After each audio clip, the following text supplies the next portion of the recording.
I'm Hilary Hahn, and I am here with... Thierry Fischer. And we are where? We are in Salt Lake City and we've just done a concert. And you were playing so unbelievably fantastic. The Tchaikovsky Well, I loved your Concerto. Firebird.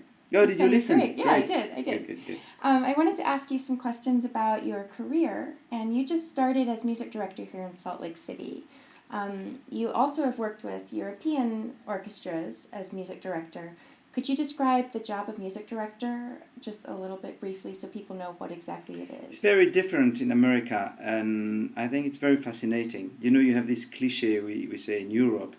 In America, everything is possible. But being... Is it? It's a say, you know.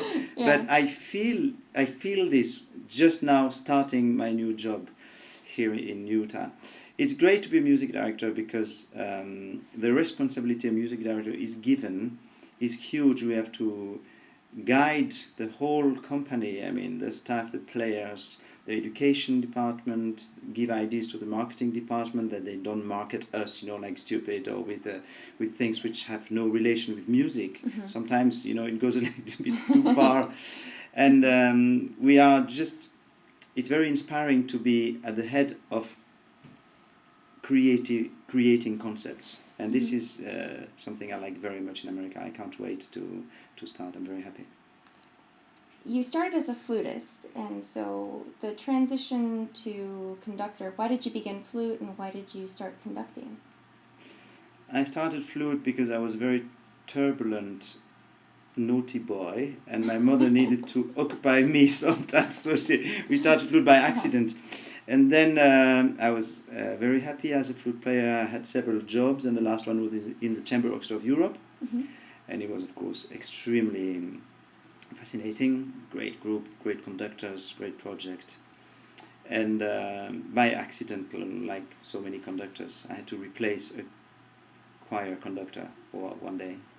And then you had to conduct a choir on your first conducting gig? Yes. Ooh, that's hard. Choir and orchestra, yeah. Yeah. And then, it's sometimes you have this feeling when you touch something and then it changes your life in 1 second. Mm-hmm. And it was exactly this feeling. I did this rehearsal before the concert. And then, very simply, I was not even excited, whatever. I knew my life had changed. And then, slowly, I took the steps. I left the orchestra, I stopped playing the flute, and then one thing after the other. But, how do you train as a conductor? Well, you can't train. It's a very different discipline than players have. As a player, you need to have your hours, and your exercises. As a conductor, sometimes you understand better a piece just reading a book, or going outside, walking, or being inspired by the people you live closely with, or the opposite, being completely alone for 3 days. You need to see nobody. You need to find the emptiness to be able to fill this, with big groups of people. So it's not really. I would not say it's a training. It's a way of looking at a sense of perspective, and then to welcome sounds inside your personality, to be able to have this your own instinct always ready to be there if things happen on stage. So it's very mental actually, but and you need to consider different aspects of culture as well, history, making connections with other forms of art, or with what was going on, at this time with this composer. Can you imagine when Beethoven was alive? There was no electricity and these kind of things, and sometimes once I heard that Molière, the French writer, wrote always acts of 20 minutes because at this time the candles were burning, and always after 20 minutes they need to change. And it's so inspiring to know this. And so we have to be aware of so many things, to be able to make connections and to be able to work. I would say, as a conductor, very symbolically. You give symbols, and sometimes you cannot tell an orchestra 20 times is not soft enough. Sometimes you make a cultural collection, or you motivate them to listen something which they think has no relation with what they are doing, and working all the time with paradox and contrariety as well. It's very important to to have the strength to say the opposite of what you've just asked, just to create a reaction, you know, and then it creates a chain of reaction, and then this change is just putting everybody in the sense of the possibilities, and then you escape with the sense of the realities. That's fascinating. But I mean, yeah, it's a huge plan. It never works, but it's good. And the final question is, what do you like most about conducting?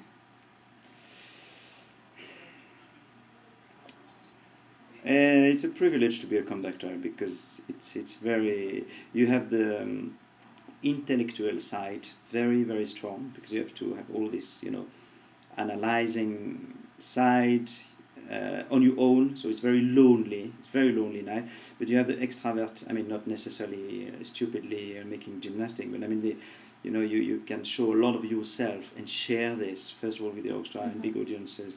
So you have always climax and anticlimax. You always jump from one state to another, to huge happiness, to total despair, and you know, just this antagonism non-stop, every day, every week, every hour. You know, you can go from one mental madness to complete serenity without any reason.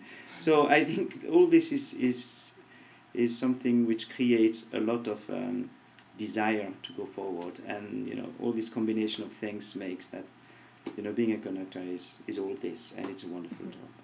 Well, thank you, Thierry. Well, thank you, Hilary. It was so great to meet you and to play with you. Same here.